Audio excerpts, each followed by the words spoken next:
مولانا خیریت سے ہیں؟ الحمدللہ. مولانا آپ یہاں دکان کھولی ہو، آپ کا کام تو مسجد مدرسہ ہے، آپ تجارت موبائل بند کرو نا. نہیں، موبائل کیوں بند کر رہے ہیں؟ آپ سے سوال کریں، سوال کا جواب دیں. آپ موبائل کیوں بند کر رہے کیا ہیں؟ سوال کر رہے ہیں آپ؟ میں کہہ رہا ہوں آپ کا کام مسجد ہے، مدرسہ ہے، بچوں کو پڑھانا ہے اور دین کا جو کام ہے وہ کرنا. آپ تجارت کر رہے ہیں، تجارت کون سا کام ہے؟ نہیں، دین کا کام تو ہو ہی رہا ہے. تجارت کرنا کوئی غلط ہے کیا؟ نہیں، میں نہیں کہہ رہا ہوں غلط. موبائل بند کرو. ہٹاؤ نہیں، موبائل کیوں بند کروا رہے ہیں؟ آپ بتائیں نا، جو سوال کر رہا ہوں وہ جواب دیں. بھائی تجارت ہمارے نبی نے کی ہے، پتا ہے آپ کو؟ نہیں، مجھے نہیں پتا. تجارت ہمارے نبی نے کی ہے، صحابہ نے کی ہے، تابعین نے کی ہے، تابع تابعین نے کی ہے، ہمارے ائمہ حضرات نے کی ہے. امام ابو حنیفہ رحمۃ اللہ علیہ کپڑے کے بہت بڑے تاجر تھے. اگر تجارت کرنا غلط ہوتا تو ہمارے نبی کرتے ہیں.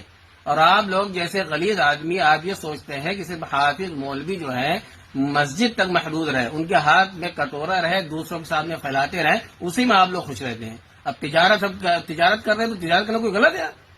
آپ لوگ کیسے سوال کرتے ہیں؟ آپ لوگ آگے مطلب تجارت کرنا سنت ہے. سنت ہے، ہمارے نبی کی سنت ہے، صحابہ نے کی ہے، تابعین نے کی ہے، ائمہ حضرات نے کی ہے. اچھا، مجھے نہیں پتا، اس کے لیے میں معذرت چاہتا ہوں.